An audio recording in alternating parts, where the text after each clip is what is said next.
The arrangement today that the candidates have agreed to is that they will start with opening statements and they will end with closing statements. Because I apologize, I got delayed. I will do it alphabetically, starting with Ms. Little in the opening statement, and then starting with Mr. Pallone in the closing statement. They will have a minute and a half each for those statements, and there are people right in front of us who will be telling them as they get close that there's a 15 seconds left, or they should stop as soon as they finish the sentence.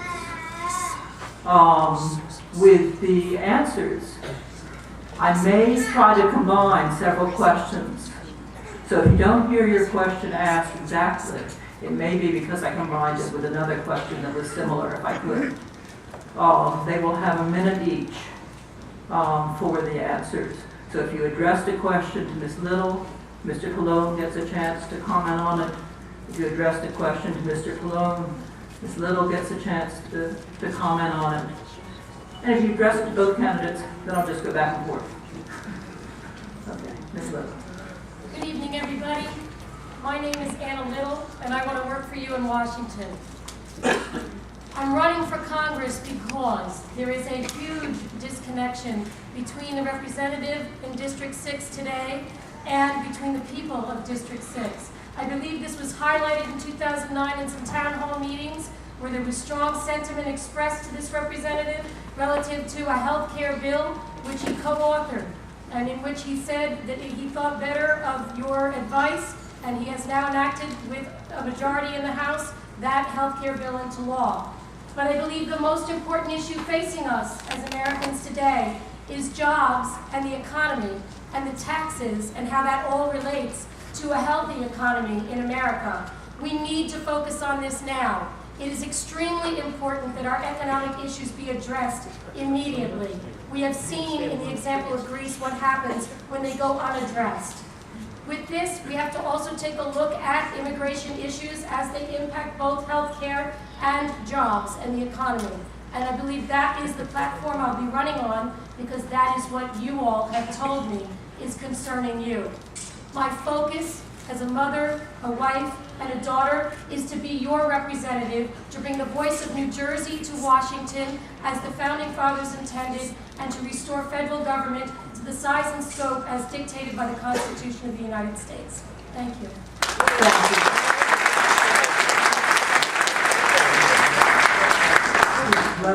Thank you.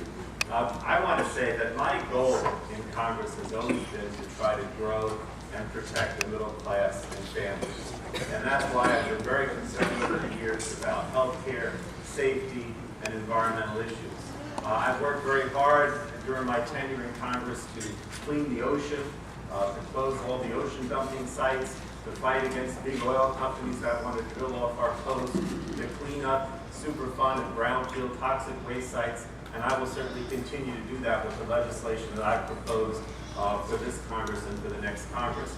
I've always also felt very strongly that we need to deal with the healthcare system. We cannot sustain the status quo. Right now, in the absence and until we passed the healthcare reform bill, there was huge discrimination against people with pre-existing conditions. You couldn't get your kids on your policy. There were all kinds of limitations, lifetime limitations and caps, and annual limitations on coverage. What we've done in the health care bill, which I'm very proud of, is we've eliminated those discriminatory practices. And we've also made it possible, once the exchanges kick in and as this unfolds over the next few years, to have affordable health insurance rather than double-digit inflation that we have now. And also to make sure that everyone's covered. Almost everyone will be covered. We have to work to create jobs, and that's why I believe in a Make in America strategy. Have a national manufacturing strategy to create jobs here. Plug up the loopholes that send jobs overseas, and look at a lot of the unfair trade practices of other countries like China and make sure they stop. Thank you. That's right.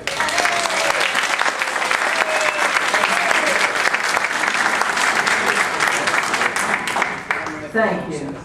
I'm going to start with a question which both candidates addressed to some degree, but it's a specific question to Mr. Pallone. What has the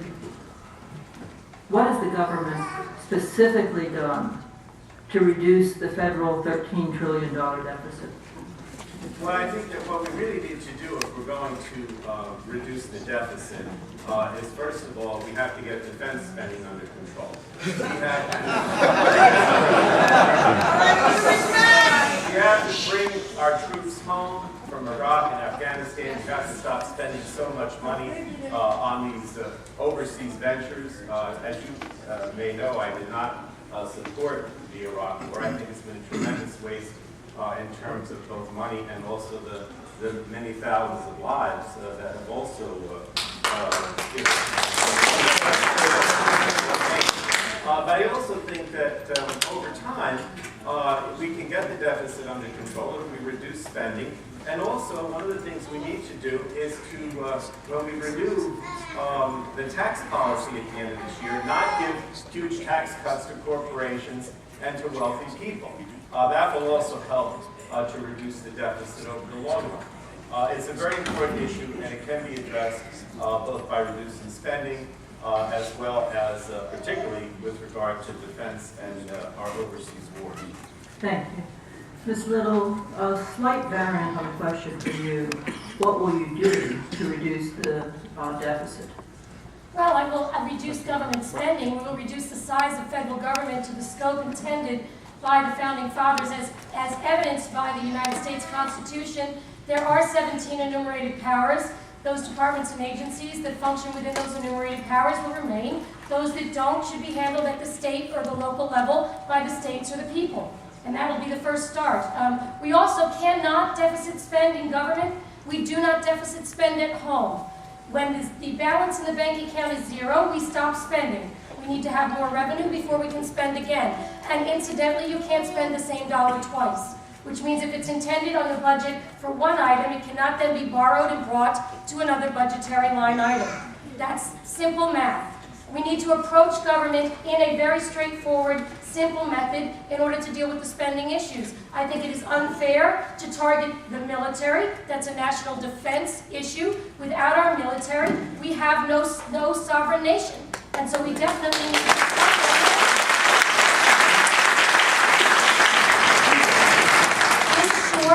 I will look at every line item in the budget. I have done this as a freeholder. We've looked at 5, 10, and 15% budget cut impacts at the county level, which resulted in 2008, after my 2 years service on the freeholder board, in a 0% tax increase. We are presently working on a similar scenario in the borough of Highlands, where I'm mayor, and I'll do that as a congresswoman.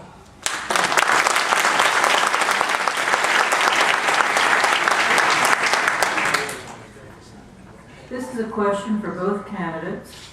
Should millionaires pay the same rate as less affluent people? Well, I think that this is an important issue because my opponent, Ms. Little, has said repeatedly at forums and debates that she wants to eliminate the federal income tax, which is a progressive income tax, and basically taxes people more if they're wealthy and also taxes corporations, and replace it with a national sales tax. Now, the Brookings Institute estimated if you did that, you'd have a 23-cent national sales tax on everything. Keep in mind, New Jersey already has a 7-cent sales tax, so that would be a 30-cent tax on everything that you buy. Whether you go out and buy milk for $3, it becomes $4. You go out and buy a house, you're going to pay a 30% tax. I think it's grossly unfair to the average person. I think you have to grow the middle class, not hurt the middle class. And what this would do would basically shift tax policy so the wealthy and the large corporations wouldn't pay their fair share, and instead all the burden would be on the little guy, which I think is totally inappropriate in terms of tax policy. It should be progressive, and people should pay based on their income. Thank you. I do think a flat tax would help us. For starters, it would be a 12% tax, flat tax. However, the fair tax to which my opponent has just referred, he does not even begin to understand. You see, the 23% tax he referred to, that he said was very unfair to the middle class, you're already paying it. You're already paying it. Through that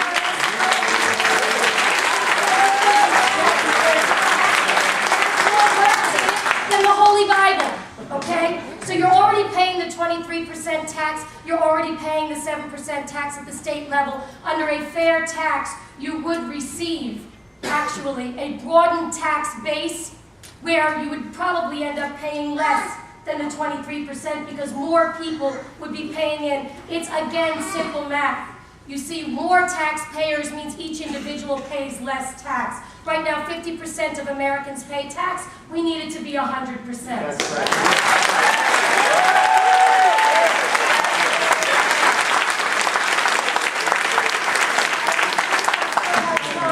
I just want to respond to one other reference to growing the middle class. I would like to inform the Congressman we already exist. You can't grow us, and we would like to direct ourselves.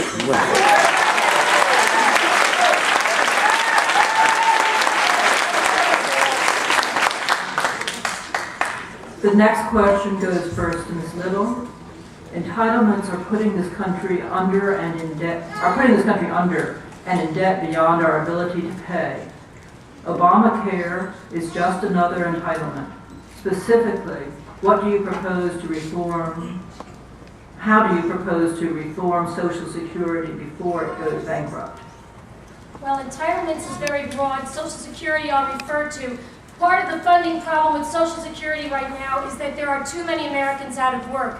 15 million Americans are out of work. When people don't work, they don't contribute. More people are being served by Social Security than those who are paying in. The math does not work. We do need reform. I will tell you all seniors are safe right now. We need to deal with the population born 1970 or later. We have to help them with some temporary measures so that they can actually receive a benefit, because as it stands now, the trust fund will be depleted by the time they are eligible to collect.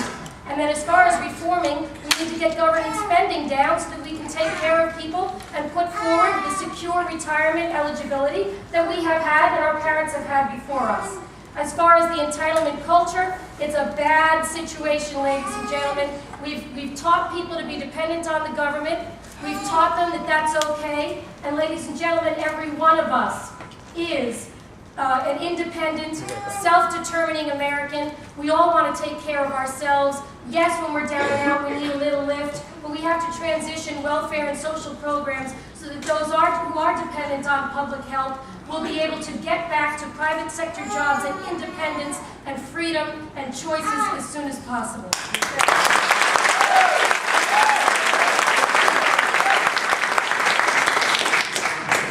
Well, thank you. In terms of Social Security and Medicare, I would simply refer everyone to today's Star Ledger, where it says that Anna Little believes that Social Security and Medicare are unconstitutional. Now, I assume that if she believes that they're unconstitutional, at some point she would make an attempt to abolish them. I think that makes no sense whatsoever. It's an example.